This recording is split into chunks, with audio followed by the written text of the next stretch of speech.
Olá pessoal, eu sou o professor Renato, estamos aqui para mais um vídeo, para mais uma reflexão e dessa vez nós vamos conversar um pouco, nós vamos ler alguns trechos, algumas passagens do texto chamado Tornar-se Selvagem. Ele foi escrito por uma professora indígena chamada Jirá Guarani. E aí você pode estar se perguntando, olha, mas a gente vai discutir filosofia em cima desse texto, que não é de nenhum filósofo reconhecido, famoso da tradição? Pois é, então o começo da nossa aula já é essa provocação. Onde a gente encontra conhecimento? Será que é só nos grandes filósofos da tradição europeia, americana? Ou será que em outros lugares, em outras formas de pensamento, nós também encontramos conhecimento e a gente pode fazer uma reflexão a partir desses dados? Então, essa já é uma primeira provocação que a gente vai fazer aqui. É importante a gente lembrar que nesse bloco, nesse bimestre, a gente está preocupado com as questões relacionadas aos direitos humanos.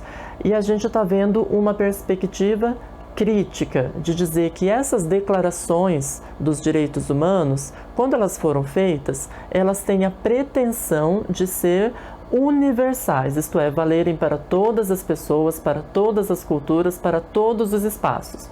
Mas, quando a gente analisa com mais cuidado, a gente percebe que, na verdade, elas não estão sendo feitas do ponto de vista de todo mundo. Eles estão partindo de uma perspectiva específica. E é por isso que a gente vai ler, então, a Jirá Guarani, vai ver aquele vídeo do Boaventura de Souza Santos para trazer outros elementos, para a gente perceber que essas declarações de direitos humanos, elas também têm limites, elas também têm suas falhas. Então, como é que vai funcionar esse momento? Eu vou passar por alguns dos principais momentos, dos melhores momentos desse texto, vou comentando um pouquinho e já relacionando com outras coisas, outros pensamentos, outros filósofos e filósofas. Então, a gente já começa pelo título do texto, que é Tornar-se Selvagem. Quer dizer, o que é selvagem? A gente percebe que esse conceito, ele nasce do confronto entre o civilizado e o selvagem. Então, se eu sou civilizado, eu represento aquilo que é selvagem como atrasado, como parado no tempo, como não conhecimento. Quer dizer, se alguém é selvagem, eu preciso levar para ele esclarecimento, eu preciso levar para ele conhecimento. E o texto, ao escolher esse título, já faz essa preocupação. A autora do texto é uma mulher indígena, então ela já pergunta, peraí, quem é selvagem? Quem é civilizado? O que isso significa? Na verdade, não seria mais razoável a gente dizer que a gente tem duas culturas diferentes, duas visões de mundo diferentes e se eu estou em um lado, eu vou considerar a outra cultura como selvagem, como estranha. E se eu estou nesse lado, vice-versa, percebe? Então esse conceito de selvagem, ele vai sendo relativizado também nesse texto justamente para provocar a nossa reflexão. E aí a gente pode pensar em algumas coisas a partir disso. Coloquei ali que no iluminismo, lá no século XVIII e XIX, você tem essa visão de que a ciência moderna, o conhecimento científico, ele é universal, ele é objetivo. Então, na ciência, no conhecimento moderno, não há espaço para você pensar em subjetividades, em sujeitos. Por quê? Porque o conhecimento, ele precisa ser objetivo, ele precisa ser independente de quem está falando, se é um homem que está falando aquela teoria científica, se é uma mulher, se é um indígena, se é uma pessoa negra, não interessa. O conhecimento científico, ele vai ser neutro, vai ser imparcial e vai ser objetivo. E essa ideia, que é uma ideia do iluminismo, ela funciona muito bem. Por exemplo, se você pensar em um estudo dentro da física, em um estudo dentro da matemática, bem, uma fórmula da matemática ou uma equação da física não interessa se é uma mulher que está falando, que descobriu aquela lei, aquela equação. Se foi um homem, não. Ela vai depender simplesmente da fórmula estar bem construída. Agora, se a gente pensar no seguinte, olha, e outros conceitos, quando a gente pensa nos conceitos de racismo, no conceito de violência, será que não vai influenciar o lugar de fala do qual essa pessoa está falando? Então aí a gente já tem um ponto para a gente refletir. Por isso eu coloquei aqui nesse slide duas pensadoras. Uma, a Simone de Beauvoir, que tem aquele livro muito famoso chamado O Segundo Sexo, e a filósofa brasileira Djamila Ribeiro, que pensa justamente nesse conceito de lugar de fala. Então vamos ver se a gente entende um pouco melhor. Lá no Segundo Sexo, no livro da Simone de Beauvoir, ela diz o seguinte: os homens, eles sempre pensam a si mesmo como pessoas, como universal. Então, se é o homem que está falando, ele diz assim, os homens são racionais. Ele está pensando como ser humano em geral. Agora, quando é a mulher, é específico, é só o grupo das mulheres. Então, quando se dizia, lá antigamente, as mulheres são frágeis, as mulheres são menos aptas às atividades intelectuais, que é uma ideia estapafúrdia, que se defendeu durante muito tempo. Então, o que Simone de Beauvoir, essa grande filósofa, nos ajudou a compreender é que, quando é um homem falando, ele sempre está falando em geral, em termos da humanidade como um todo. E quando é a mulher, ela está falando especificamente só sobre as mulheres. Então, o homem é universal, a mulher é o específico. A Djamila Ribeiro, aí mais modernamente, dentro do feminismo negro, ela também vai avançar um pouco nessa ideia. Ela vai perceber o seguinte: olha, quando você está falando de uma pessoa branca, em geral ela se pensa como pessoa, como universal. Eu não sou branco, eu sou uma pessoa, em geral, um ser humano. E aí, quando é uma pessoa negra, não. Aí a gente tem aqui uma pessoa negra, a gente especifica, a gente racializa, a gente individualiza esse conceito. E isso, pessoal, tanto na Simone quanto na Djamila, eu estou falando que elas dizem isso, elas fazem uma análise de que a cultura, o conhecimento geral, ele funciona dessa maneira. É a estrutura da sociedade, que coloca aquele padrão de homem europeu como representando a humanidade como um todo, e os outros padrões, seja a mulher ou seja a população negra, como sendo somente específicos. E aí a Djamila Ribeiro vai fazer a provocação com esse conceito de lugar de fala. Ela vai dizer, olha, peraí, mas os homens brancos, eles também são específicos. Quando eles falam da perspectiva de homens brancos. As mulheres negras, quando falam da perspectiva das mulheres negras. Não quer dizer que esses grupos não podem falar sobre o geral, sobre o ser humano. Eles podem e devem e fazem isso o tempo todo, falam sobre várias coisas. Mas, quando falam a partir de um lugar específico. Então isso nos ajuda a desconstruir essa ideia, como a gente vai ver logo mais 2 slides para frente, daquela declaração dos direitos humanos como representando todo mundo. Não, peraí. Mas quem escreveu, quem estava por trás da concepção, era um grupo específico ou era realmente todas as pessoas? Não, era um grupo específico. Então, esse grupo específico fala de uma perspectiva específica. E é por isso que a gente pode dizer que esses documentos, essas ideias, elas têm limites. Então, vamos avançar um pouquinho mais no texto para a gente ver como que isso aparece. Um aspecto dentro dessa discussão que a gente pode ver nesse texto, chamado Tornar-se Selvagem, é que a gente percebe que é um texto escrito em primeira pessoa. A autora está falando das experiências dela e construindo conhecimento a partir disso. E isso já é uma ruptura com essa tradição iluminista da ciência moderna, que fala que você não pode se colocar no texto, que quando você se coloca no conhecimento, no texto, você já não está mais produzindo conhecimento. Por quê? Porque, de novo, aquela perspectiva eurocêntrica do homem branco, não sei o quê, quando fala, acredita que está falando em nome de todo mundo. E aí a gente tem que ser crítico de perceber que não é bem assim. Por isso que colocar-se no texto, essas diferentes visões, nos trazem outras perspectivas da mesma realidade, e a gente precisa de todas essas perspectivas para ter uma compreensão mais ampla. Não é invalidar tudo que veio antes, não é invalidar a fala de um grupo eurocêntrico dos brancos, não. É entender que não existe só esse discurso, existem mais coisas. E aí eu quero trazer um trecho, então, que está circulado ali no texto, diz o seguinte: tornar-se selvagem não é algo que pode acontecer rápido de um dia para outro, mas algo que implicaria momentos de muita dedicação e de muito trabalho por parte de vocês, não indígenas. E aqui eu quero introduzir então um conceito que aparece no texto, vocês vão reparar quando fizerem a leitura, ela fala assim do povo Juruá. Quer dizer, o que são os Juruá? Somos eu, você, somos todas as pessoas que não somos indígenas. Então aí você já vê que esse conhecimento universal, ele também precisa de diferentes perspectivas, porque na nossa perspectiva você tem os indígenas, você tem a população negra, você tem a população asiática, você tem a população branca e várias divisões.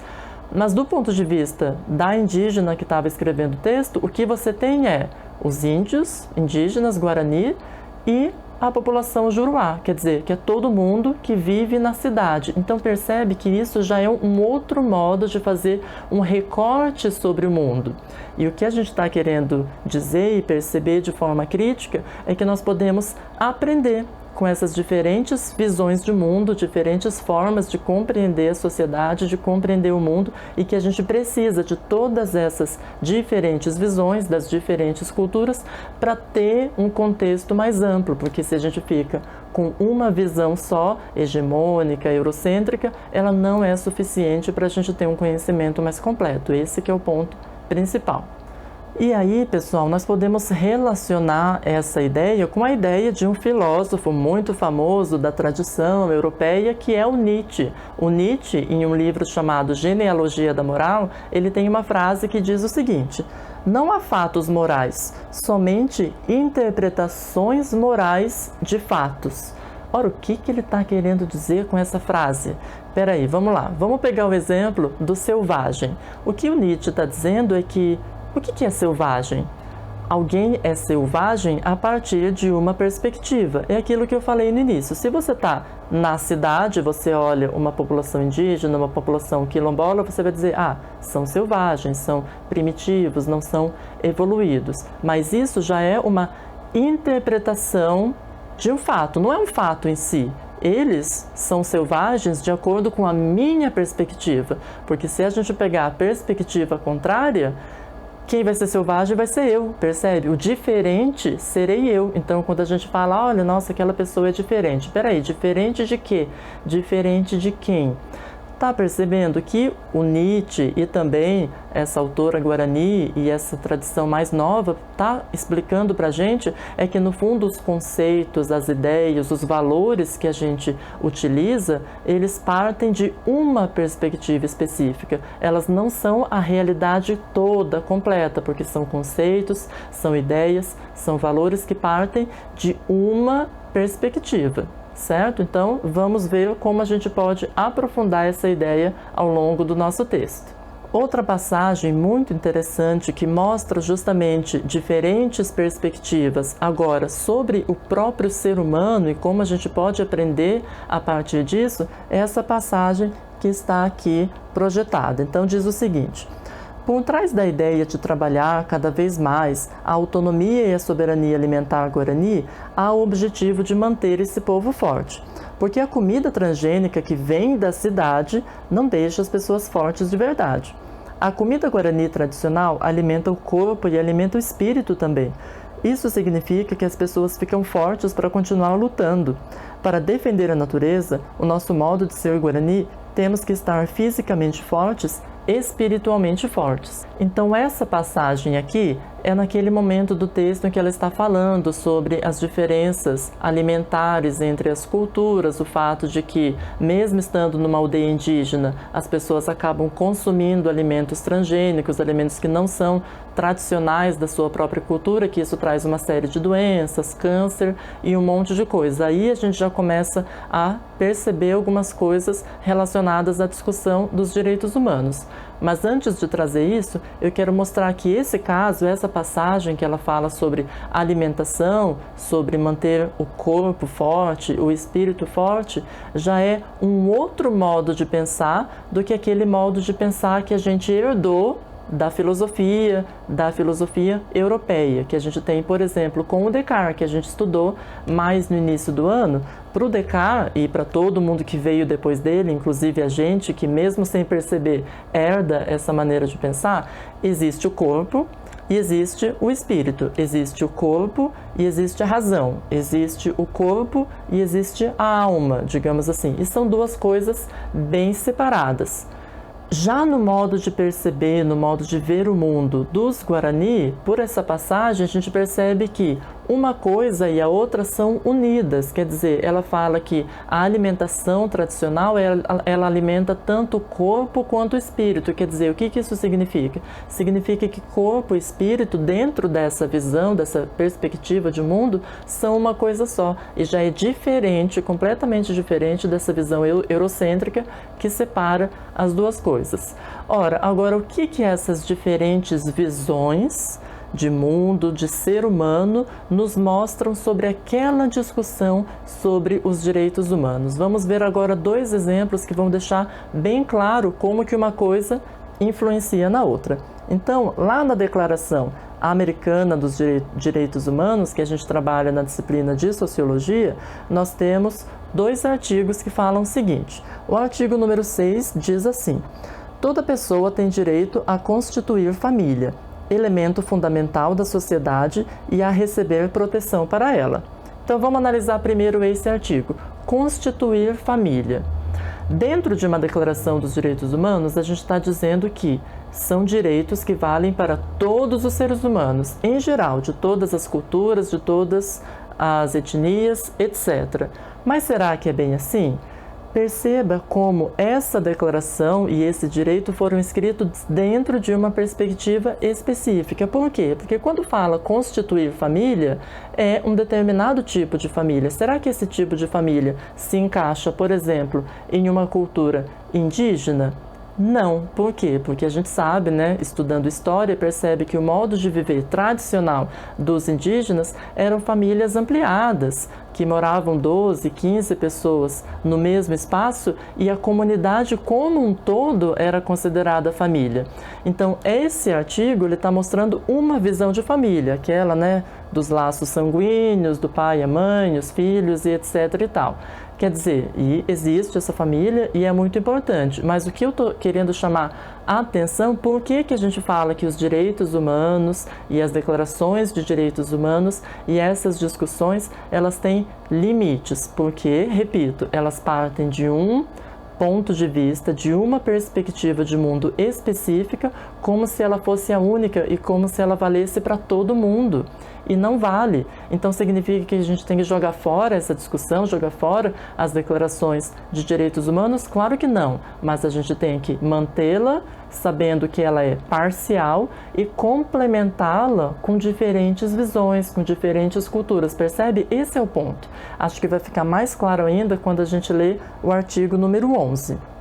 Diz o seguinte: toda pessoa tem direito a que sua saúde seja resguardada por medidas sanitárias e sociais relativas à alimentação, roupas, habitação e cuidados médicos correspondentes, ao nível permitido pelos recursos públicos e os da coletividade. Então aqui a gente fala em medidas sanitárias, a gente fala em direito à saúde e direito à alimentação. Lembram do slide anterior que a gente estava falando sobre o ponto de vista dos indígenas, que a alimentação tradicional alimenta tanto o corpo quanto o espírito, não é verdade? Agora, nessa declaração, a gente parte de uma outra perspectiva, eurocêntrica e tudo mais. Então, o direito à alimentação aqui não vai considerar se o alimento é tradicional, é orgânico, é transgênico ou não é. Só vai considerar se tem comida na mesa para a pessoa comer. Mas quando a gente parte para uma outra perspectiva, que é essa do texto, ela está falando ali, para a sociedade, por exemplo, indígena, não é só importante que tenha o alimento para saciar a fome e as necessidades nutricionais. É importante que aquele alimento tenha sido produzido de uma forma ecológica, orgânica, tradicional dentro daquela cultura, porque aquilo é um valor para aquela cultura. Não se trata somente de comida para se abastecer nutricionalmente, tem todo o valor espiritual. Então, será que esse valor está contemplado em uma declaração dos direitos humanos como essa? Não, não está. Por quê? Porque é uma declaração que parte de um ponto de vista. E, de novo, não tem nenhum problema, ela não está errada, essa declaração. Ela só é limitada, porque parte de um ponto de vista como se fosse o único possível. Eu quero falar isso várias vezes para ficar bem clara essa ideia de que o ponto aqui é dizer que tem uma limitação, é uma perspectiva única que precisa ser complementada por outras perspectivas. Bem, a partir desse ponto no texto, ali mais ou menos pelo parágrafo 23, 22 em diante, a gente percebe que a autora do texto, a Gerá Guarani, ela vai narrando a sua experiência de viver na cidade. E aí ela vai mostrando como ela, como indígena, tendo essa experiência na cidade, nas universidades, interagindo com uma cultura diferente da dela, ela aprende várias coisas, mas ao mesmo tempo ela tenta absorver aquilo que é bom, sem perder a sua própria essência e criticando aquilo que não convém para a realidade dela.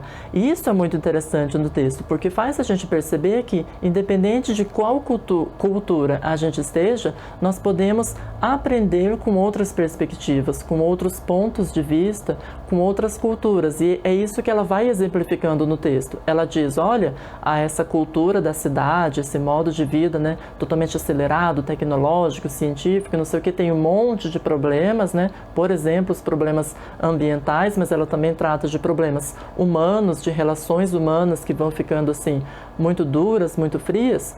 Mas tem uma série de coisas boas. Ela fala dos avanços tecnológicos, dos avanços da medicina, e isso é muito interessante para a gente tomar também para o nosso lado. Poxa, será que nós não podemos também aprender um monte de coisa com outras culturas, outras visões sobre a humanidade e, a partir disso, enriquecer a nossa visão com mais elementos e aí sim ter uma visão completa de democracia, de direitos humanos, percebe? Essa é a provocação principal que eu quero fazer ao sugerir a leitura desse texto.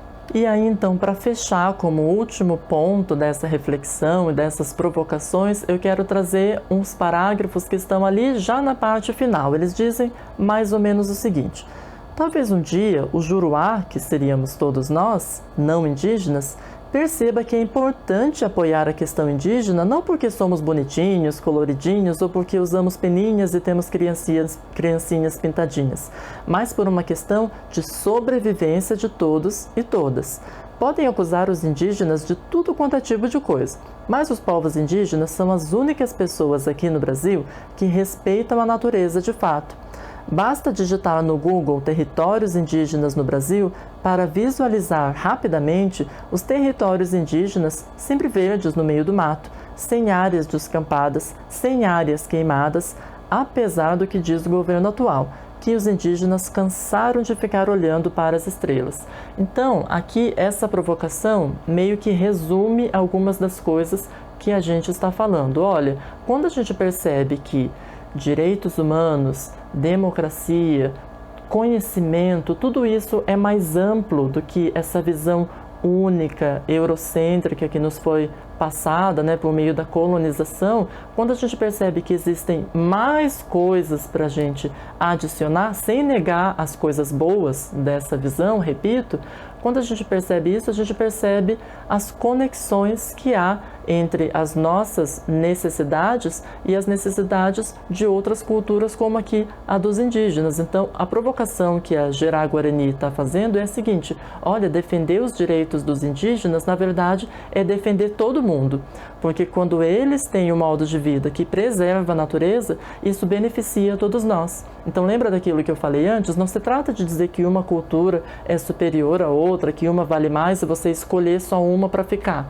com ela. Não, é o sentido de você dizer que você pode aprender com esses pontos de vista diferentes e aí trazendo elementos para compor uma visão mais ampla. E aí eu quero fechar então com dois autores, ou melhor, uma autora, uma filósofa, e um autor, um filósofo, que são a Angela Davis e o Boaventura de Souza Santos, que nós estamos até assistindo, né, o vídeo dele nesse bloco. Então, tem dois conceitos aqui. A Angela Davis, que é uma filósofa norte-americana, ativista do movimento negro, importantíssima para a história, leitura obrigatória, ela tem esse conceito de interseccionalidade. E o que é esse conceito de interseccionalidade que a Angela Davis propõe? Interseccionalidade vem de intersecção, que vocês devem se lembrar lá da matemática. Quando você tem dois conjuntos e eles se cruzam, se complementam de alguma maneira, você tem lá aquela região que faz parte dos dois conjuntos, ou dos três, e você faz a intersecção, não é isso? Então, o que a Angela Davis defende é que, por exemplo, quando a gente trata de questões sociais, vamos pensar aqui no machismo, no racismo, outras questões sociais importantes. Ora, quando você pega uma mulher negra, ela sofre um machismo que já vem junto com o racismo, certo? Então é uma intersecção que acontece. Quando você pega uma pessoa negra, LGBT, ela sofre uma homofobia que já vem junto o racismo. Então, se você vai pensar em modificar essas estruturas, modificar o machismo estrutural, o racismo estrutural e combater essas coisas, você tem que pensar nessas intersecções. E isso não faz você dividir as pessoas, muito pelo contrário, você faz unir, perceber que cada pessoa, dentro de sua perspectiva, acaba tendo uma intersecção com uma pauta maior. E o que ela defende é que a gente leve em conta tudo isso. Por exemplo, a gente sofreu no nosso estado aí, e ainda continua sofrendo, mas foi mais agudo nos últimos meses, as questões das queimadas, que fizeram mal para todo mundo. A gente, tem fumaça na cidade, tem uma coisa horrível para a gente viver. Mas se você pega os indígenas, vocês percebem que essa questão social, ambiental, afeta mais diretamente aquela vivência. Então você faz uma intersecção, quer dizer, você percebe que, olha, o meu problema e o problema dele são o mesmo problema, só que afeta ao indígena de maneira diferente. Mas, repito, diferente, são os dois conjuntinhos, tem uma intersecção entre eles. Então, para a gente combater esse problema, das queimadas, o problema do desmatamento, a gente precisa se unir, criar pontes, entende? É essa perspectiva que Angela Davis trata. E é uma perspectiva muito próxima da do Boaventura de Souza Santos, quando ele tem essa ideia, esse conceito de ecologia de saberes. O que é uma ecologia de saberes? É diferente de uma forma de conhecimento se sobrepondo a outra. Por exemplo, uma forma aqui científica, tecnológica, branca, europeia, dizendo para as outras formas de conhecimento que vocês não valem nada, vocês são primitivos, não são evoluídos. Não. Ecologia de saberes significa você reconhecer que nas comunidades quilombolas, nas comunidades indígenas, a população de periferia, a população da zona rural, eles têm conhecimentos, têm sabedorias, que você pode complementar também com o saber científico e fazer como uma ecologia seria aqui uma comunidade de diferentes saberes. É isso que eu estou falando desde o início do vídeo, de você ter diferentes perspectivas sobre o mesmo assunto, que você, olhando por vários lados, consegue ter um ponto de vista mais amplo, seja esse assunto os direitos humanos, que é o tema que a gente está discutindo, então pegar vários pontos de vista e conseguir chegar a uma compreensão muito mais aprofundada do que se pegasse um ponto de vista só, ou problemas ambientais, ou problemas relacionados a gênero, a raça, etc. Ecologia de saberes é entender que há diferentes perspectivas, claro que você vai ter que avaliar também essas diferentes perspectivas, talvez algumas delas não venham ao caso, sejam falsas, mas você pode ter mais de uma perspectiva que mostre cada uma delas um aspecto da realidade, sendo ambas verdadeiras, mas que no conjunto é que você vai ter um conhecimento mais aprofundado. Bem, então eu desejo para vocês boa leitura do texto. Eu trouxe muitos elementos diferentes que dá assim para viajar, para pesquisar, para aprofundar esses autores e autoras que eu citei e mesmo mergulhar dentro do texto e fazer outras conexões ainda. E eu espero que vocês tenham um bom estudo e fico à disposição para a gente conversar mais sobre essas coisas que são tão interessantes. Muito obrigada, gente, e até a próxima!